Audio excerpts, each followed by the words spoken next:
The chain around my ankle was a constant, biting reminder of my new reality. Days, weeks, months, they blurred into a monotonous cycle of pain and exhaustion. My name is Lucius. I wasn't born for this. I was a free man, a simple farmer from the hills of Gaul, until the legions came, sweeping through my village like a plague. One skirmish, one moment of bad luck, and suddenly I was a prisoner, then a slave, then a gladiator.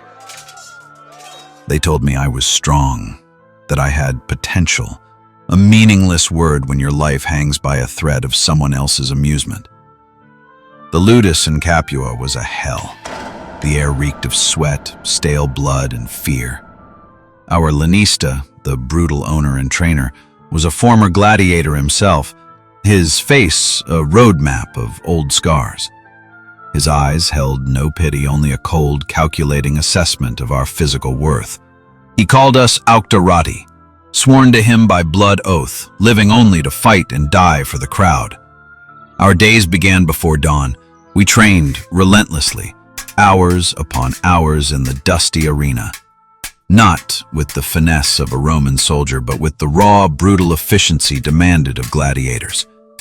We learned to wield the gladius, a short, stabbing sword, the scutum, a heavy rectangular shield, the hasta, a thrusting spear.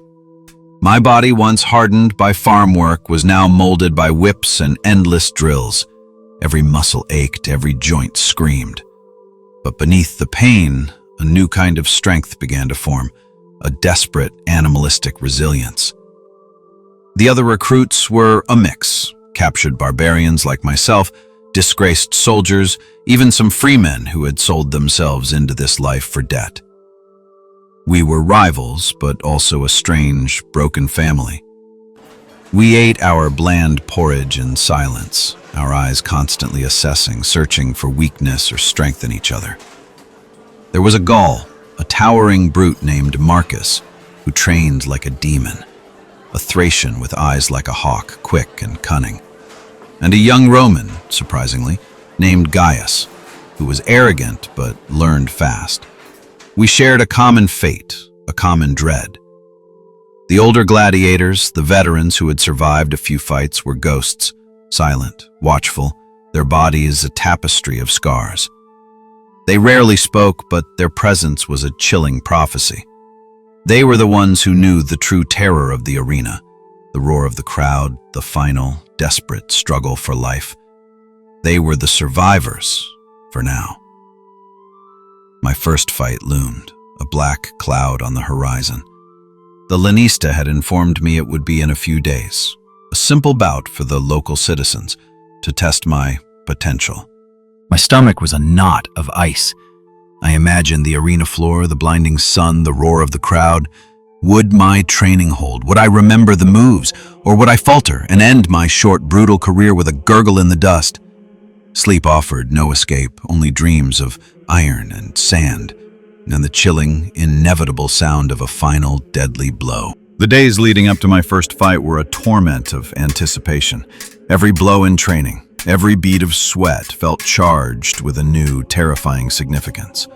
My lanista, old Vitellius, a man whose body was a roadmap of faded scars, pushed us harder, his whip cracking against the dusty ground near our feet. "Faster, Lucius! The crowd wants blood, not hesitation!" His words echoed in my head, a chilling reminder of the purpose for which I now existed. The night before, I barely slept.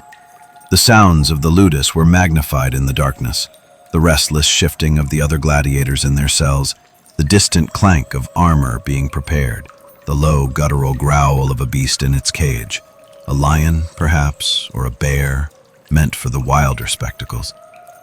My stomach churned with a mixture of dread and a strange, nascent excitement. Would I fall? Would I be worthy of a quick death, or would I endure a lingering end, providing amusement to the roaring masses? The morning of the fight dawned, gray and oppressive. The air was cold, but sweat already prickled my skin beneath my simple tunic. We were led from our cells, marching through dimly lit corridors that smelled of damp earth and fear. The silence among us was absolute, broken only by the rhythmic scuff of our sandals on the stone. My heart pounded so hard I thought it might burst through my ribs. My designated opponent, a burly Samnite with a grim reputation, was already being led into the arena ahead of me. I swallowed hard, trying to steady my breathing. Then, the sudden, overwhelming roar. The passage opened into the blinding sunlight of the arena.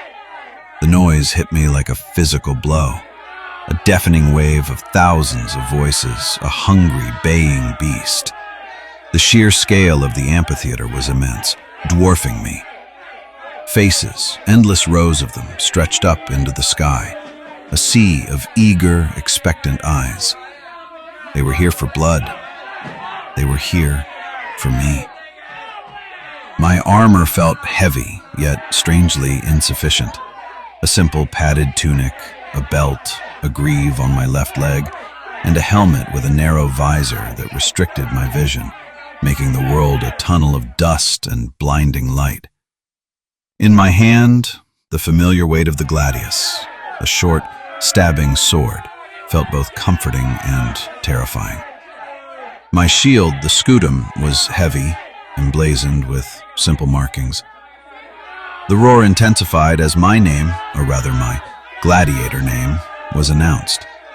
I squinted through the visor, trying to make out the faces, but they were a blur. My opponent, the Samnite, stood across the sand, a formidable figure in his heavy armor and crested helmet. He raised his weapon, and the crowd roared again. This wasn't training. This was real. The signal was given. Trumpeted call, harsh and commanding. The Samnite advanced, his heavy steps kicking up dust. My training kicked in, a desperate, ingrained instinct. Shield up, watch his eyes, move. The first clang of steel on steel was jarring, a high-pitched shriek that echoed in the vast space. His blows were powerful, relentless, designed to break my guard.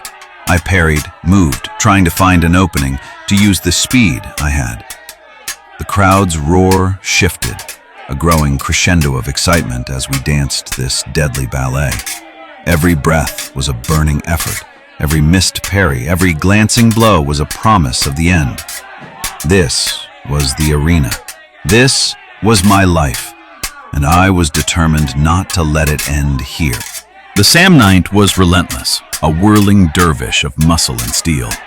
His heavy shield slammed against mine, jarring my arm to the bone. The crowd roared, a collective beast urging him on, their bloodlust a palpable force. I ducked under a sweeping blow, the air whistling past my ear, and lunged. My gladius, short and sharp, found its mark. A quick, shallow thrust into his exposed side. He grunted, stumbling back. The roar of the crowd intensified, a mix of excitement and disappointment. They wanted a show, a long, bloody dance. He recovered quickly, his eyes burning with renewed fury. We circled, dust rising around our feet, our heavy breathing ragged in the confines of our helmets. He charged again, a powerful, predictable thrust.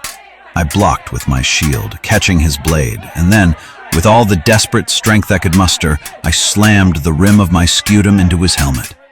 The clang echoed through the arena, a sickening thud. He staggered, disoriented. This was my chance. I drove my gladius forward, aiming for the gap in his armor, the vulnerable spot between his greave and chest plate. The blade sank in, a satisfying resistance followed by a sudden give. He fell, a heavy thud on the sand. The crowd erupted, a deafening wave of cheers and shouts. My chest heaved, every muscle screaming in protest. I stood over him, my vision blurred by sweat and exertion, the Samnite twitching on the sand, his breath rattling. The Lanista had taught us well. Finish it. But a brief, agonizing moment of hesitation gripped me. He was a man, just like me. Then, I heard it. the roaring demand from the stands, 1,000 voices clamoring for the final act. Jugula! Jugula! Kill him! Kill him! There was no escape from their will. I raised my blade, my hand trembling, and delivered the final, swift thrust to his throat. The Samnite went limp. The crowd's cheer reached a fever pitch, a primal scream of satisfaction. Blood, warm and dark, seeped into the sand around his still form. I stood there, gasping, the taste of victory bitter on my tongue. It wasn't the joy I imagined. It was a cold, empty triumph. The referee, his face impassive, raised my arm in victory. The crowd's approval washed over me, a strange, intoxicating wave. I had survived. I had pleased them. I was alive. The subsequent days were a blur of minor comforts and stark realities. I was given slightly better food, a small private cell, and a brief reprieve from the harshest training. I was a survivor now, a commodity of value. My body, a roadmap of fresh bruises and aches, slowly began to heal.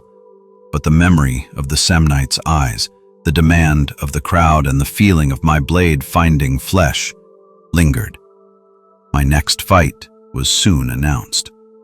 This time, in Rome, in the Colosseum, for a much larger audience, a more prestigious sponsor. The thought sent a fresh wave of ice through my veins. The cheers of the local crowd in Capua were nothing compared to the roar of 100,000 Romans. Victory had bought me time, a brief reprieve from death, but it had also brought me closer to the greatest arena, where the stakes were higher and the shows were always bloodier. Each victory meant another dawn I might not see, another challenge I had to face.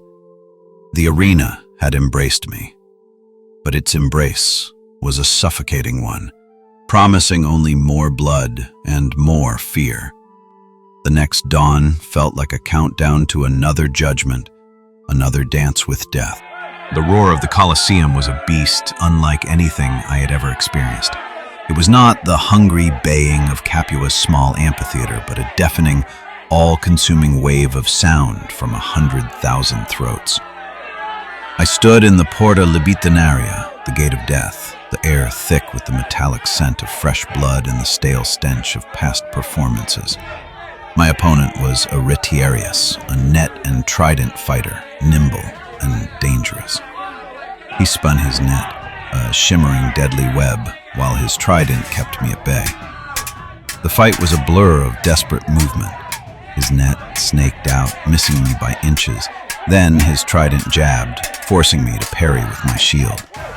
My heavy scutum felt cumbersome against his speed, and my gladius struggled to find a target as he danced away.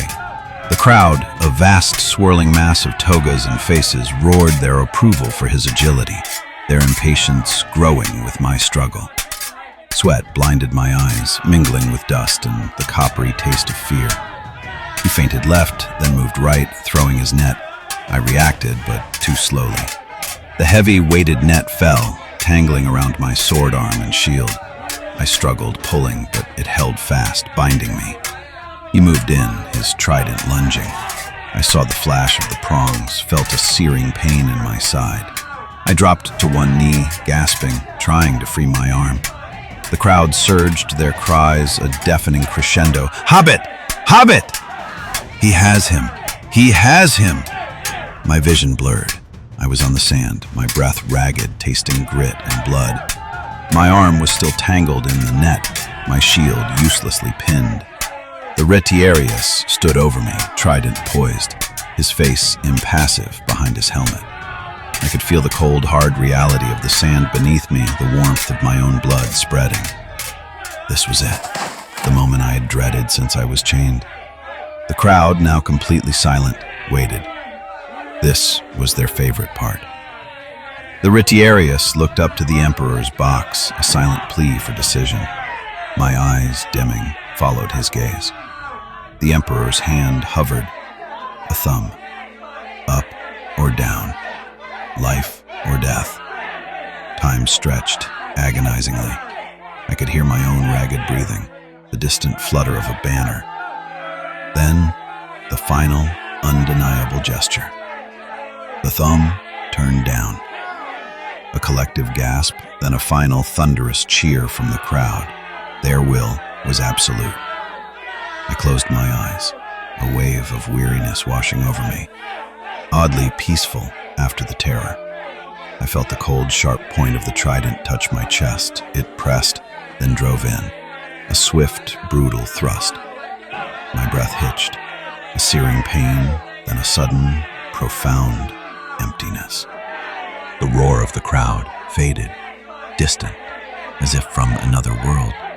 The dust, the sun, the agony, it all dissolved into a quiet, encompassing darkness. The last thing I felt was the cold sand and the silent, heavy embrace of the arena floor. My final performance was complete. My life, a brief, brutal flicker, was extinguished. The way of the warrior had found its end, not in glory, but in the silent demand of the crowd under the indifferent gaze of the Roman sun.